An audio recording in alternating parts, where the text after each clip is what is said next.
Welcome back to Blissfully Bloom, a podcast created to empower women to love themselves unconditionally, transform and heal their anxious mindsets, and discover their own inner bliss. I'm Victoria, your host, and today we have a very special guest, Samantha Cimo. Welcome to the podcast, Sam. Hi, thank you so much for having me today. I'm so excited to be here on your podcast. I'm so excited. Now, for the very first question, we are going to get a little deep. Okay. What made you the woman you are today? Oof. Well, a lot, I think. But let's kind of just start with the fact that I think growing up, I grew up in a really close family, but I think it was close in some areas, maybe too close in some areas, and then maybe not really close enough in others. And I started working at my parents' restaurant when I was 8 years old. So Wow. lots of work experience here, people. And I went to college. I got my bachelor's in management with a focus in entrepreneurship. I planned on taking over that restaurant. I thought that's what I wanted to do, but I definitely was wrong. I think for me, it was the easiest path. I could definitely get it just handed down to me and take it over.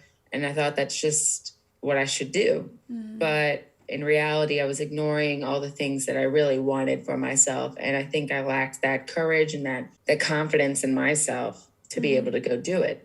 And I also think it was just a fear of failure for me too. I was scared that if I actually went and sought something else, I wouldn't have succeeded in it. This was almost a guarantee, right? I started going to therapy. I set goals for myself, getting new jobs, getting into grad school, moving. And every goal that I hit was just as satisfying as the last. And it only motivated me from there. Through therapy, I was given these tools to have a fruitful and motivating life. And I think that, so I guess to answer your question, I made me the woman that I am today. And I don't take that lightly at all. And it took me a while to realize that because you really do have the power to make you who you are and to be who you are. Even though it feels like there's all these controlling factors around you, what matters is you. No one can make you change. No one can make you grow. You have to really want that for yourself. And I really worked really hard to be where I am. So that's the reason that I am the reason for being who I am today. Oh, so beautifully said. Oh my goodness. And I love it's so inspiring hearing you really stepping into your power and realizing that you have control of where your life heads and you can take the reins of your life and head in whichever direction you choose. And it's ultimately all up to you. That's so beautiful and so inspiring. I hope that inspires somebody who is listening. Me too. Me too. I could have definitely used hearing that when I was younger, I think that people just look at others so much to want to achieve their goals. And they see especially nowadays, social media, they see all these influencers and they see these celebrities and they just want to be them. They want to look like them. They want to have money like them. And in all reality, you can create your own happiness. Kind of sucks doing it in the process. I'm not going to sugarcoat it, but it really does feel worth it. It does. It feels you gain this self-worth. Yeah, yeah.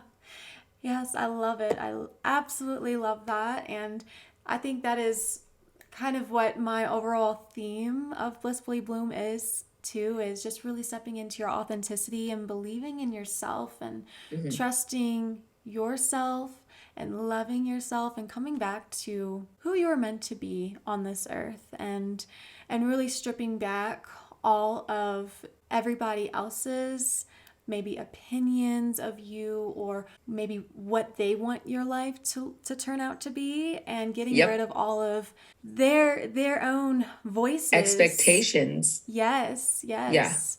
And instead having your voice be in the spotlight because it's ultimately your own life. That's entirely, I love that you said that, because that's huge. That I think people forget that they have their own thoughts and opinions in their head sometimes, especially when there's so many people talking for them. When you're a teenager and you're young, like even younger, grammar school, everyone's talking for you. Your parents are answering questions for you. You don't get any say in where you go, what you do. And then all of a sudden you're given complete freedom, right? You go to college and you're just like, what do I do with all of this? And you really go through, high school is all about finding yourself. But college, but 18 up is really about finding yourself. That's when it really is. When you're in high school, it's all about fitting in, I'd say. And that's not being authentic to yourself. That's being what you think will be the best for this time period. And when you go to college, that's when you're like, oh, okay. And honestly, plus, you're going to keep growing every year. You're going to learn more about yourself every year of your life. So now today we are talking about why boundaries are a form of self-love, and you being in school for therapy and becoming a therapist, you definitely know this topic for sure. Yes. Now, the first question I have is for listeners who may not even have heard of boundaries before. And what would be your own definition of boundaries? How can you explain boundaries to them? Okay. Well, first off, don't feel bad if you've never heard of boundaries, because before I started therapy, I had no idea what they were either. And I'm not talking about school. I'm talking about my own therapy that I would go to and still go to. Boundaries are, this barrier, this protection for your emotions, and it allows you to dictate how much you're going to let people into your emotions, into your heart. And it allows you to set expectations in your relationships in your life, and kind of set your deal breakers as well. It's a healthy limit to those. It allows you to set healthy limitations. Let's say that, because when you're not having boundaries, it allows people to kind of take control over your ability to have control over yourself. So your self-worth, you just lose that with yourself. So you said healthy limitations. Is there a more extreme side and a more milder side to setting boundaries? There are definitely unhealthy boundaries you could be setting, and that could look like something that would be very harmful to someone else's boundaries that you're setting. Maybe expecting someone to be right there, need them, I need you here at this time. And that's not healthy. That's not fair to them. You're then not respecting their time with their individuality as a human being. You're kind of now requesting needs based on your own. And that may look like you need some more inner self-healing. Why do you need that person there right then and there? It's something like that, something where your expectations are off. And look at that, because that's important too. Yeah. That kind of made me think of, do we learn our boundaries from like our friends or family, our schools? Do we learn it from others? And do we have to unlearn and let go of what isn't serving us? Yes. So if you think about when you're growing up, I mean, I'm going to use my own examples because I don't want to speak for others. But with my family, a lot of the time, if I was expressing my needs and it was met with no, and I'd ask, well, why? They'd say, because I'm the parent. And I didn't understand. But for so long, that made me think, well, authoritative figures have the say so. And I don't have that ability to make decisions for myself. And still to this day, I have issues with setting boundaries with authoritative figures like bosses or teachers or parents. I mean, my parents, I'm much better with, I have to say, because I've really worked on that. But yeah, that's exactly how they're set. And not only that, but that's how you kind of start to become as a person. And then it shows in other relationships. It's just an attachment form that you start to form in other relationships. Wow. Wow. So if you're either more on the independent side or more on the dependent side for relationships? this could be a whole another episode for you, but looking into your attachment style, there's secure attachments, anxious attachments, avoidant attachments. And that's going to show up in how you deal with or cope in relationships. So a secure attachment style speaks for itself. That's someone who can very much set boundaries healthily, safely, securely. Then you have anxious attachments. Someone with an anxious attachment style is going to really need words of affirmations from other people. That's probably, maybe a love language of theirs. They're going to need you to tell them that everything's okay. I'm not mad at you. Like, really confirm with them that anxiousness isn't called for here. And then you have avoidant attachment styles. And these people, and I can definitely relate to this one, is when someone kind of shuts down and avoids confrontation, avoids emotions, avoids emotional subjects. This is a whole different type of topic, but it does come into boundary setting. Wow, I really do. I think if it wasn't practiced when you were little or as you were growing up, then you're not really gonna have that experience as an adult, and you're just gonna have to be comfortable with being uncomfortable, setting boundaries.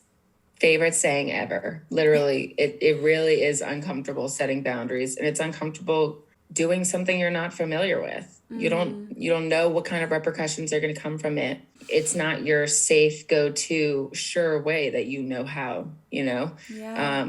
Craig has an anxious attachment style. I have an avoidant attachment style, and we've really had to learn how to work with that. And a lot of people, that's how a lot of people attract. It's going to really hard when you have two avoidants together or two anxious together.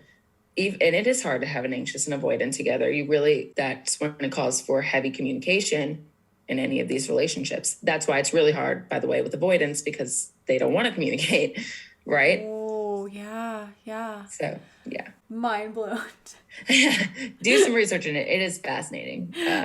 Very eye-opening for yourself as well. The next question I have is, how is the love for ourselves tied with boundary setting?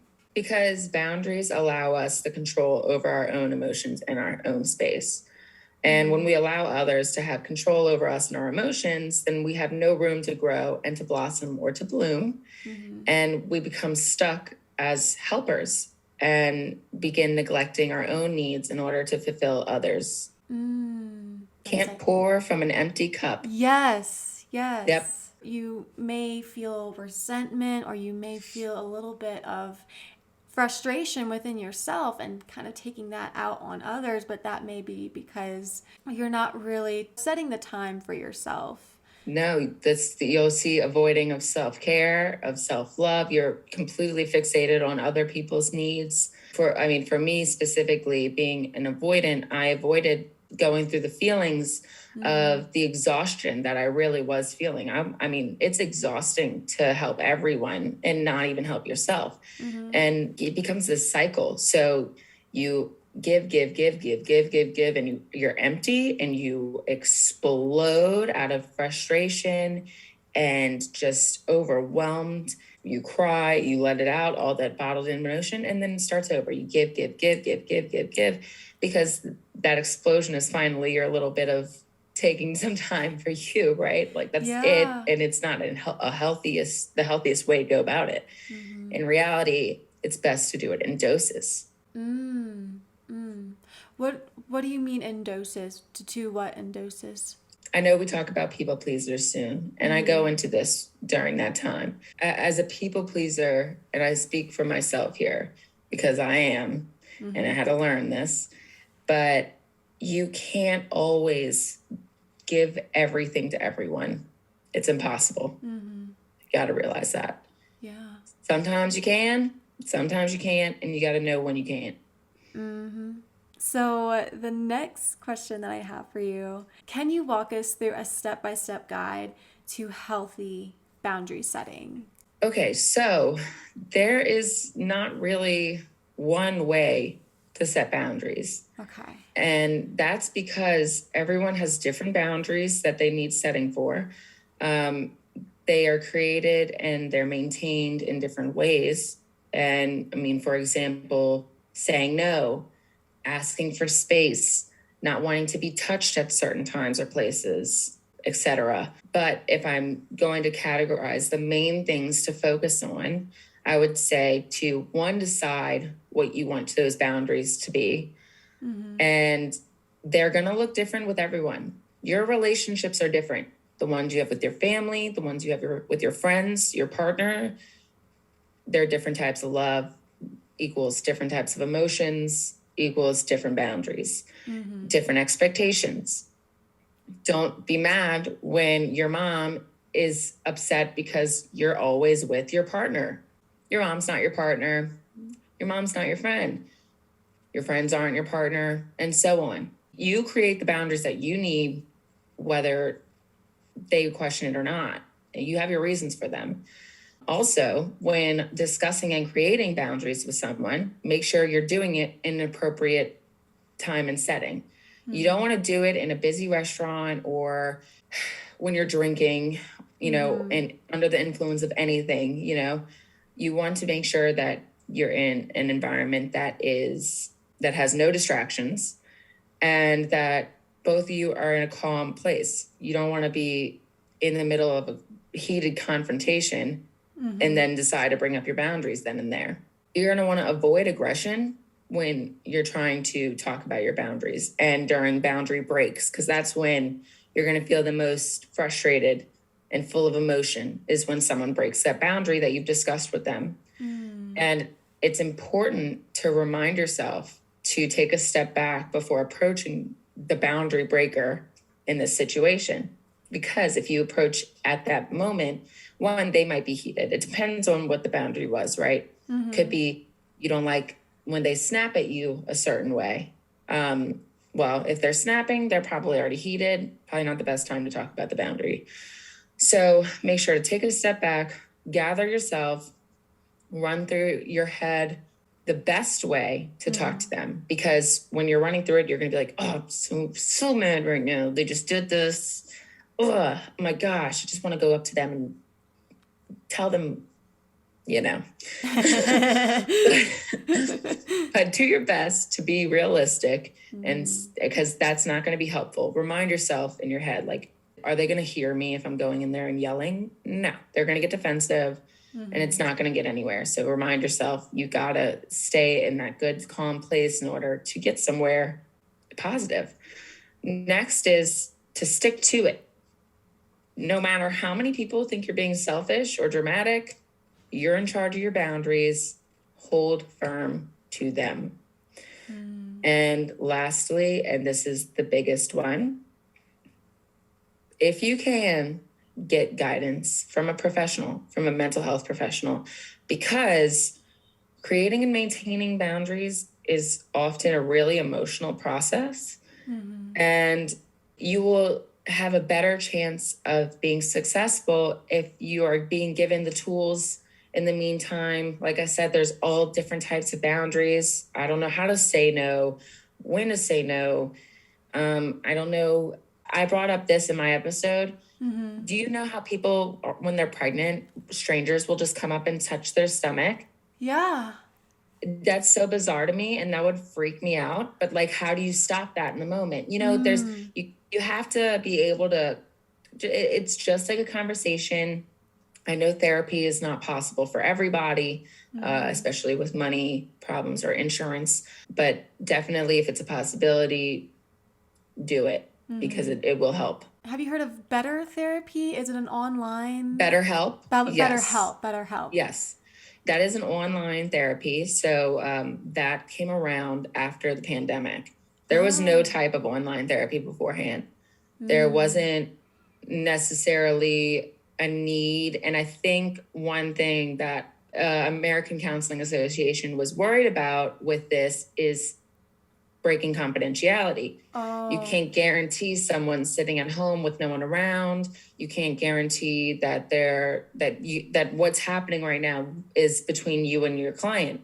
You have to be able to trust your client that they're being confidential with their stuff, that you're being confidential and with your stuff on your end, do you have the antivirus stuff on your computer? No one can hack it and get all your clients' information. I'm glad that this is happening now. And the reason why is because there's a lot of people that avoided therapy because they're uncomfortable going in and talking to someone like that. Yeah. This allows them the space to do it from their own environment and allows them to be more comfortable. Okay, if I have to, I can just hang up. You know what I mean? Like if things get too much. Yeah.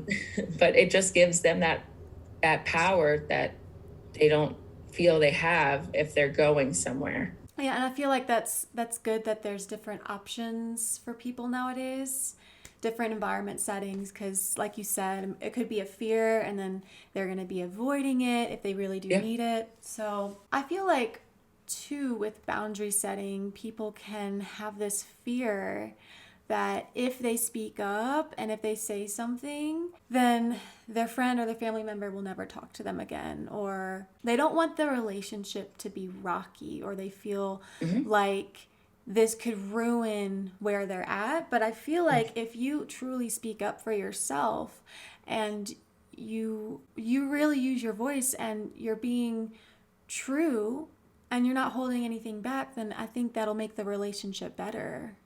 What do you think about that? I agree. And you know what? So, yeah, definitely. That's a huge fear and reasonable fear because you've had the same relationship dynamic for so long.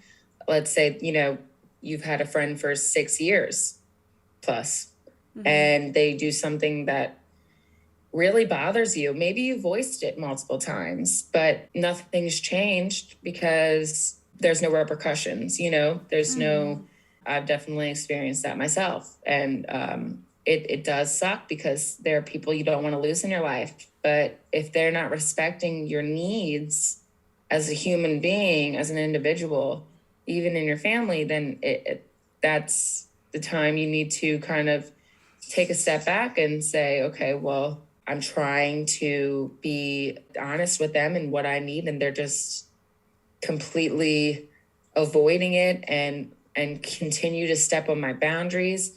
Well, that's when you gotta take a step back and say, maybe I need to reevaluate this relationship.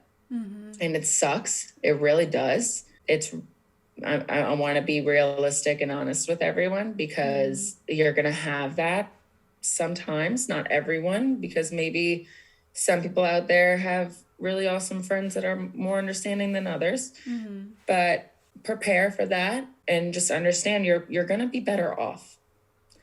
Realistically, you're better off because you're going to be unable to grow as a person if there's someone holding you back from that growth. And gives you anxiety every time you see them. Like what fun is that? And say, I think you used the example in your podcast about somebody calling you stupid or weird. Weird, yeah. Yeah, weird. You said if they continue to call you that and then you get all of these bubbly feelings and you just keep it inside and you're maybe being passive aggressive with them, or you're just feeling all of these feelings but you're not actually expressing them, and you're not even coming to terms and coming to the truth of how that truly makes you feel, then it's gonna be hard to maintain that relationship. And if you truly want a long-lasting relationship where your needs can be met and plus theirs, and you can truly have an open conversation and be open-minded with each other about what you are needing and what they might be needing as well, then I think that really does allow the relationship to grow and to expand where it's at. Because if you're holding things in, the relationship isn't going to deepen. And not only that, but if you're meeting their needs consistently and only their needs, and your needs aren't being met at all, it's not an equal relationship. It's not a balanced relationship whatsoever. It's very one-sided. You're not seeking any benefits of the relationship.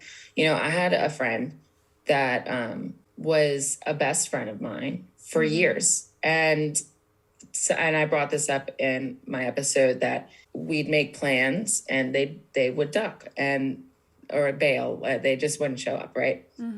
Duck is a very old word that we used.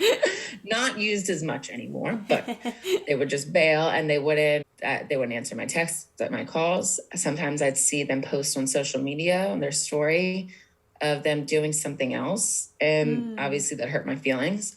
But the times we were together, I had so much fun. They're hilarious. Nothing happened in person. It was always those times. But after a while, I mean, getting that done and you bringing it up every single time and nothing changing, it's really discouraging, and it's really hurtful. You just feel like, do you not want to hang out with me? Like, is it something I'm doing? Is it how I act? Because when they're around me, it seems like we're having the funnest time ever. And eventually, you know, I went to therapy one day, and I finally brought this person up to my therapist. And by the way, I had on and off friendship with this person for so long because of this one issue. I would go months without talking to them, and we would get back together, try it again, and they'd do the same thing. So even that wasn't working, right? Taking a step back wasn't working either. Yeah. So talking to my therapist, she said, you know, if you really want to become a counselor one day, you're going to have clients that try to pull and cross you and try to step over your boundaries. And if you really don't nip that in the bud now, then it's going to be a real issue when you're a professional. And I don't know why that was the thing that made me realize the change I needed. But at this point in my life, I've never wanted anything more than to be a counselor and to help people. So I realized at that moment that I had to just cut them off completely. And that was a friend of over 7 years. So that was extremely hard. It sucks. I hope that they're doing it so well. I really always hope the best for that person. And sometimes it's just how it has to be. And you have to be able to be okay with that, because now I have grown, and by the way, my self-esteem has gone up so much because of that, because that really did make me question myself and who I am, because I wondered if they just didn't want to be around me. So that's what I'm saying. The self-love and the necessity in setting boundaries comes in, is because I never would have gained that self-esteem by having someone who constantly made me question myself around. That makes total sense. And I feel like, too, setting boundaries and really not allowing anybody to step over you, I kind of imagine a boundary as a gate around, or like a bubble. And if you constantly allow somebody to pop your bubble or to step over your gate and step on all your beautiful flowers, it's going to be really, really hard to, you know, you're going to have to constantly try to remold that bubble, or to replant your flowers that you've grown. And a lot of the time, the people that allow or don't know about boundaries, allow their boundaries to be broken, any of that, they're not taking care of themselves either. So those flowers are just being stomped on and not getting help either. Yeah. And that makes it hard to have any growth. Yeah, and you also mentioned, too, that your therapist was like, hey, your clients are going to one day step over you if you're not working on your boundaries. And I think that's amazing that you just kind of took that, and that was just the clicker for you. And also, I feel like, too, with therapy, clients may come to you and talk about boundaries, and then if you're not working on your own boundaries, you're like, maybe talk to a different therapist. Yeah, I mean, that is really the power of therapy, is sometimes you just need it said in a certain way. I knew what my friend was doing wasn't right. I mean, I knew it enough to stop talking to them for months at a time. But what was it that made me realize that it wasn't ever going to change was the way she worded that. I don't know what made that necessarily click in my head, but there are a lot of instances in therapy where just a saying, I'm like, wow, I never thought of it that way before. And it really changes everything. Words are so powerful. Yeah. And I think that sometimes we get stuck in our own mind and our own way of thinking. That's why it's really helpful to have an outside perspective to put it all together. Yeah, maybe zoom out see the clear picture. Now, I know that we are going to go into seeing if the relationship should be ended. That's a question that I'll ask you, but I do want to get into, could you share a time when you set a boundary with someone? Yeah, absolutely. So along with the one that I set, the one with my friend, I don't think I handled it as good as I could have because I didn't realize boundaries then. But I think I handled it best at the end, right? But for setting a boundary, an example I have is, so someone in my family used to call me lazy. Lazy. This became really hurtful over time. Yeah. The first few times you're arguing with them and you're just like calling each other names. I mean, our family, or my family, had no sense of communication, right? It was hurtful because I did have low motivation. I have ADHD, and I currently, I go through bouts of depression that I think I did have when I was younger as well. So I think you begin to take those really personally. And everyone can be lazy every now and then, but when it becomes a label and you start to consider it as an identity, it can really take a toll on your individuality. And when I approached this person about it, I really don't think that they knew or realized how hurtful it was for me to hear those things. And at first, the response I got was, well, I just don't understand how someone can just not do this or that. And I had to, stand firm on my end and say, it doesn't mean that we have to resort to name calling. Instead, we can have a conversation about what it is I forgot to do or even avoided doing.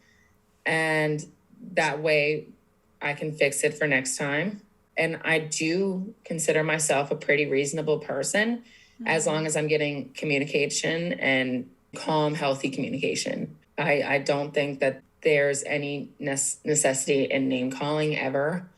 And this is what it can really do to someone. So if anyone listening calls someone a name, maybe a loser, okay, this is so random, but I've been watching Keeping Up with the Kardashians, right? And do not judge me. I've avoided the show for my whole life. And then I got COVID and I decided what better time than to watch trash TV. So what really bothered me is how much they call each other losers and all of this terrible stuff. And then I see how their brother goes into a severe depression. And I'm like, I can't say I blame him for going into severe depression. Are you serious? They're just calling him a loser all the time and completely devaluing his worth.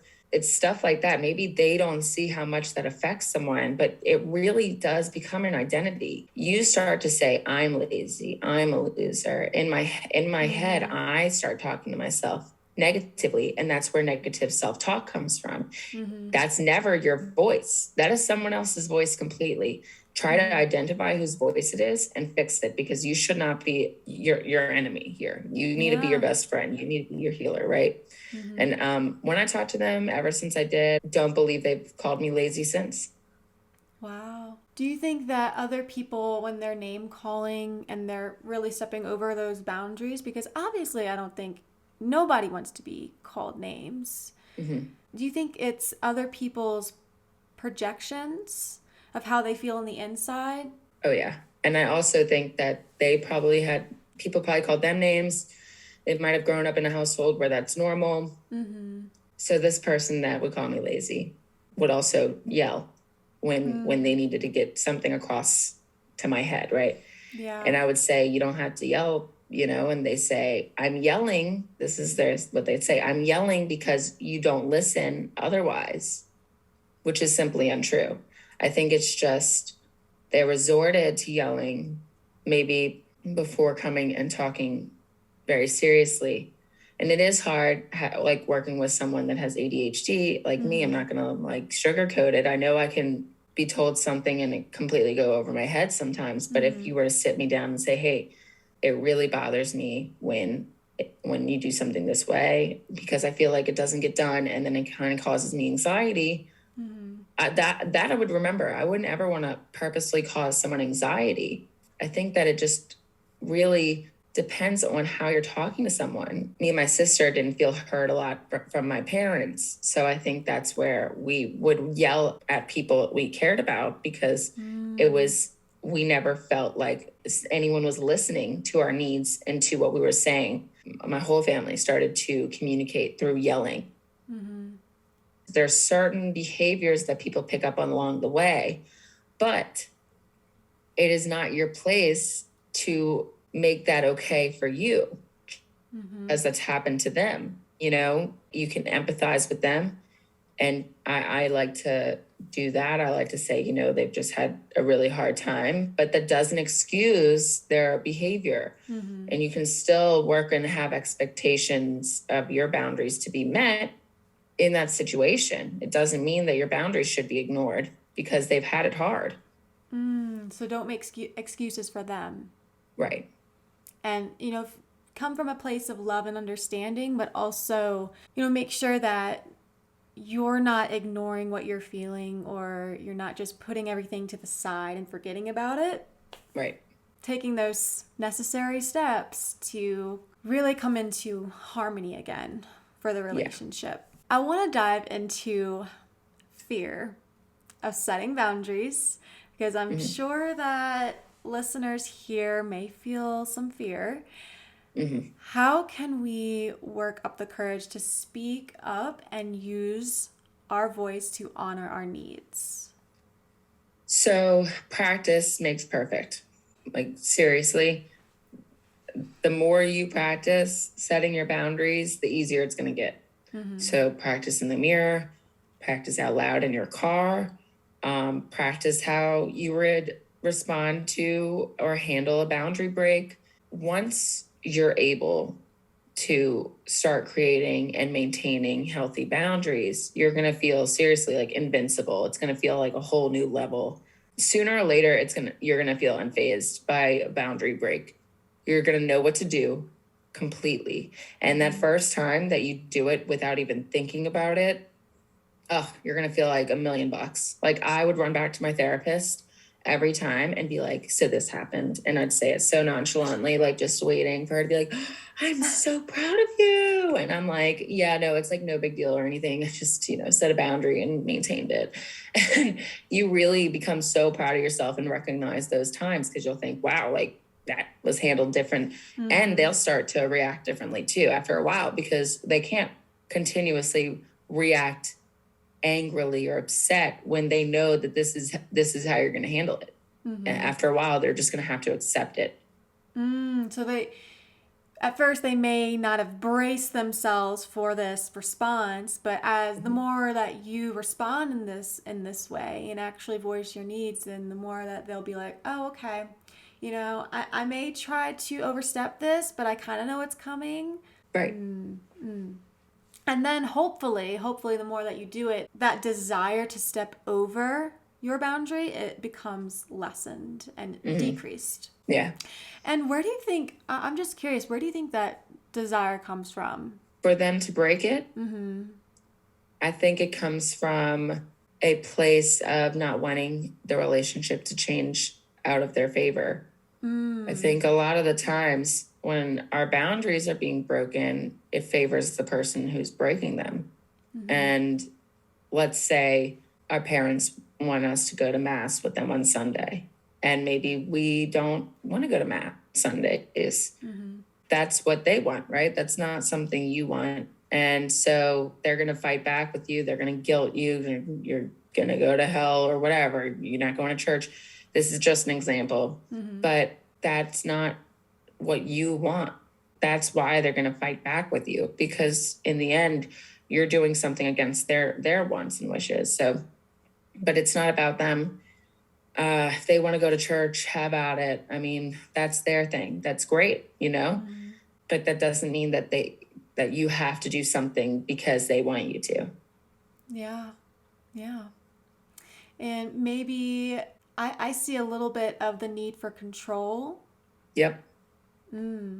That's probably the ones you'll have the hardest time maintaining your boundaries with. People who have control issues. Like one of my parents has extreme control issues, And that was probably the harder one to break with that. But you stick firm and you go to the extremes you need to go to. I mean, you, let's say, get talked to disrespectfully, and you've talked to them about that.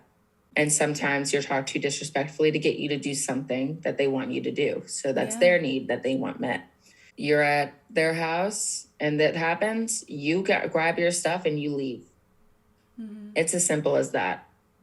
I know the repercussions probably aren't pretty, but you've set them, you hold firm to them. Just like you said in the beginning, I love that. It's setting it, but also being like, yeah, I'm committed to it. Yeah, exactly. I'm not going back. That's a really good word. This is a commitment, truly, to yourself.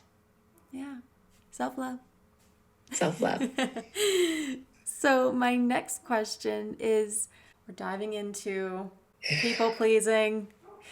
Now, we get comfortable. Adjust myself. Now, what tips do you have for those who struggle with this and, may fear that if they don't please people, that they're going to be left alone, they're not going to have any friends, their family is going to hate them. So how can we deal with this? Okay. So people pleasing is a blessing and a curse, truly. Because, it's a blessing because you are a very caring person. You receive joy from helping others. That kind of gives you happiness on the inside and fulfillment. But at the same time, it also can cause us to put ourselves second, third, or, dead last. And when we do that, we're not able to help anyone, truly help anyone, because we're not helping ourselves. And like you said before, when your flowers aren't being watered, or you can't pour from an empty cup, all of these things, it's genuinely true. You are going to get overwhelmed and you're going to explode. You're gonna literally not be able to help people when that's what you want. So my advice is to make sure that you're taking care of yourself and practicing setting boundaries, and not only with others, but with yourself. Because especially as like a people pleaser myself, you can easily get caught up with helping other people, saying yes to everyone and everything. And you can't miss out on certain obligations. So those are things you have to do, but you hate having to say no for a chance to help someone or be somewhere. And that's great that you want to be everywhere and help everyone all the time, but it's not humanly possible. One person can't do it all. I say that as a counseling student. Therapists say that as therapists. Therapists are required to engage in self-care, literally required as an ethical duty and responsibility. That could look like performing their own self-care individually or going to counseling themselves. It really is simple. And think about all the things that therapists listen to and hear on a daily basis and help give their guidance with. They can't do it all and still be helpful as a therapist. Be sure that you're checking your levels of importance here and see what you can miss and learn how and when to say no, for sure. Learn the word no, because no is a complete sentence. I like to fluff my no up with some other words because that's just me as a people pleaser. And I think also this day and age, like, not that I'm required to feel bad if someone got offended by me saying no, but it does get taken way worse than if I said, well, actually, I don't want to go today because I need a self-care day or whatever. Now, as the fear of being left alone, to answer that question, my advice is to kind of check your priorities. If your family and your friends aren't respecting your boundaries, are they really respecting you as a person? And sometimes we unintentionally create our places in relationships. It's not like, well, I'm intentionally trying to be the people pleaser that everyone goes to because they know I'll say yes. I don't intentionally create my position as the doormat of a friend group or of my family. Mm-hmm. If you hold your boundaries, you are going to see pushback. So recognize that that's normal. That's important that you know that it's normal, no matter how ridiculous they say you're being. It may be necessary to take a step back. Mm-hmm. And if they leave you alone completely, know that you're kind of better off there. Okay. Find other people that respect your boundaries Mm-hmm. and who you can communicate with and not have to worry about getting lashed out at because you're just trying to have control over yourself and your life. Mm-hmm. If you have no issues with respecting other people's boundaries and you find yourself saying, God, I would never do that to someone else, why are you allowing anyone to do that to you? Mm. You know? Yeah. Yeah. Kind of goes both ways. Right. Wow. That is definitely something that I have to work on is the word no. Mm-hmm. N-O. It's literally Yeah. 2 letters and It doesn't make you mean. mm-hmm. As much as you say that in your head or someone, I think that's what our fear is, that we're going to be looked at as mean, right? Mm-hmm. Because I mean, I'm definitely speaking for myself. I don't know how you feel about it, but I don't want to be looked at as I don't know what cursing is allowed on this podcast, but a bleep. I don't want to look like a bleep and say no. And then people don't want to talk to me, don't like me because Mm-hmm. I'm unfriendly. But no is not unfriendly. No is a boundary. Mm-hmm. Got to remind yourself that here's what I said at the end, like, God, I would never do that to anyone else, right? Also, one thing that really helped me, and I hope that can help you or someone out there, if you wouldn't mind someone telling you no to something, then you should be okay with saying no to them about the same thing. Mm-hmm. And if they lash back at you for saying no, remind yourself that I wouldn't be this upset if they told me no in the same situation. Because I find myself like, oh, I feel like I have to. But then I'm like, well, if they told me no because, they needed the day to really relax or whatever, I would be totally understanding. Then just do it. Wow. I love that. And I think it goes to say too is you can say no without explaining yourself. Yeah. Like That's my thing I need to work on. and I do fluff up the no. maybe that's something that you can work on as time goes on. Maybe to start out, maybe you could say, no, I have this going on. Or Right. no, I really need to take a rest day. But then as time goes on, maybe you just be like, you know what? No.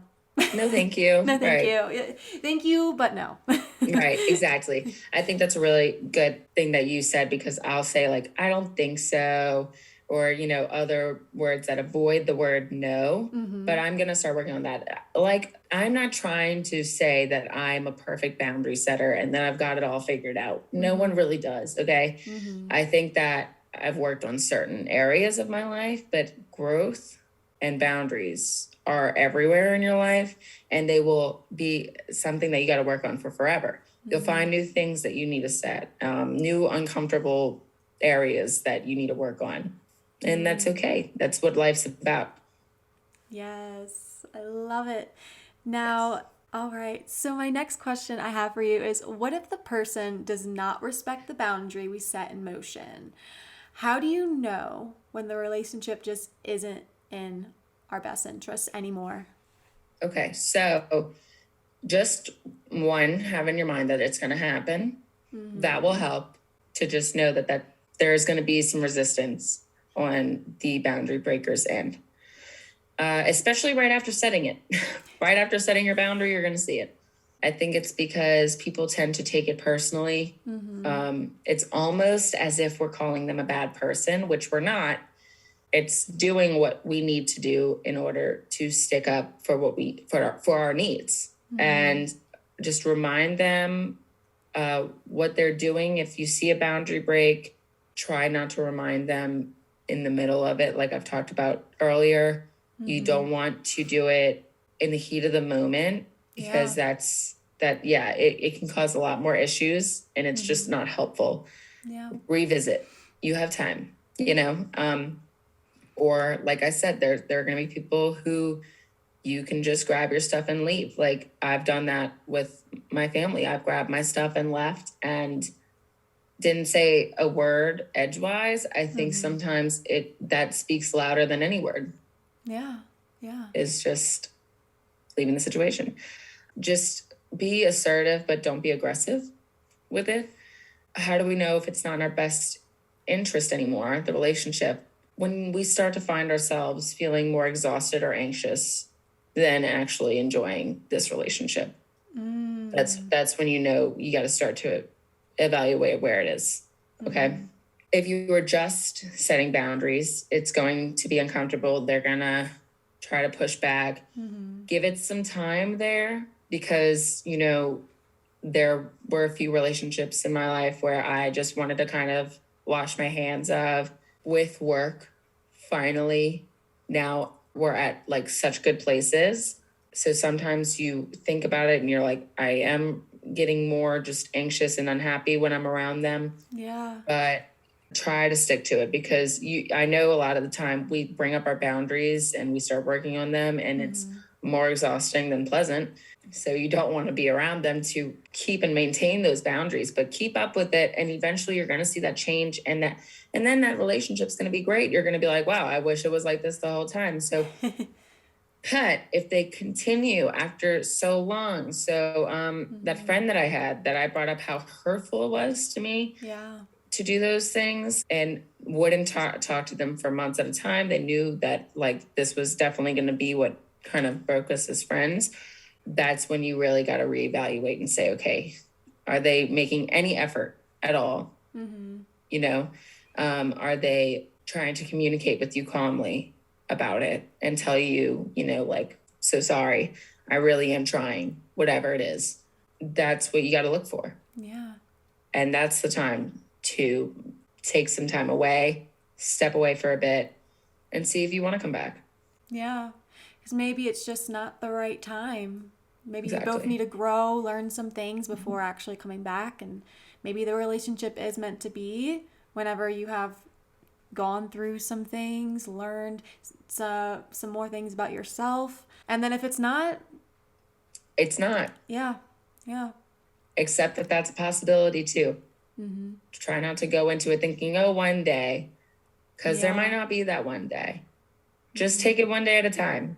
Focus on your own growth. That comes first. And then everything will follow and fall much more easily Beautifully into said. place. Yes. Yeah. And my very last question I have for you is some believe setting boundaries means that you're being too much to handle or being just ridiculous. How would you respond to that? I'd say let them say what they want to say. I mean, if you allow words like that to get to you, like it's going to make boundary setting even harder than it already is, My favorite thing that my therapist said to me when I was learning to set boundaries is you are not responsible for other people's emotions or behaviors. And what that means is that how they lash back at you, how they talk to you, how they think of you is not your problem. As long as you are asking for healthy boundaries to be met and being reasonable yourself, like you're not being aggressive or the aggressor, right? Then what is it to you that they think those things? That sounds like a them problem, truly. I think that you need to remind yourself, use some healthy self-affirmations. And I have 3 that I could name here just so people can kind of use at home is I have the right to my boundaries. It's okay for me to ask for my boundaries to be respected. And I will not allow others to persuade me to change my boundaries. Love that. Oh, yeah, I think that is such a beautiful reminder too, because Yeah, like you said, it could be a them thing, their own Hmm. projections. Maybe they feel like they're too much to handle or they feel like they're being ridiculous, so they kind of put that out on other people. So don't take it Hmm. personally Yeah. and just stick with your guideline you said before. Just stick with it. Don't Yeah. allow the words to move you in a different direction and change your mind. Just really go with it and trust Yeah. yourself that this is a good thing. Exactly. Now, where can listeners connect with you, Samantha? So I just started my own podcast. It's called Ooh. Good You Therapy Podcast, and it's on both Apple Podcast and Spotify. You can also follow me on Instagram at goodyou.therapy. That's GOODYOU.therapy. Yes, definitely go listen to her podcast. She has about 3 episodes right now, but she is going to Yes. make more in the future, and it is just such a good lesson. I highly suggest giving her a follow and subscribing to her podcast. Thank you. And Thank you. now, I would love to know, this is a signature question that I ask all of my guests here on the show. It is, what does it mean to blissfully bloom? I think that it means that self growth is the most beautiful gift you can give to yourself. I think that seeds have to get rained on in order to grow.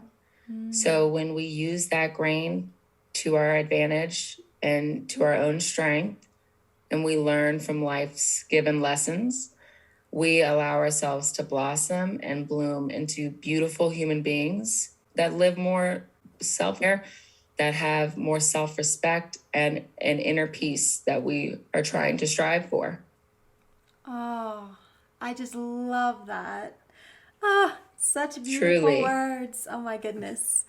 Thank you so much for sharing that. And thank you for being on the show today. I just really appreciate you coming and sharing your wisdom around boundary setting. I hope that people have just soaked in this information here today because it was just absolutely incredible. Thank you so much for coming. Thank you so much for having me. I always enjoy speaking with you. I love your podcast. I love your posts on Instagram. It really does remind me to make sure that I'm giving myself the grace that I need on a daily basis. Well, thank you. Thank you.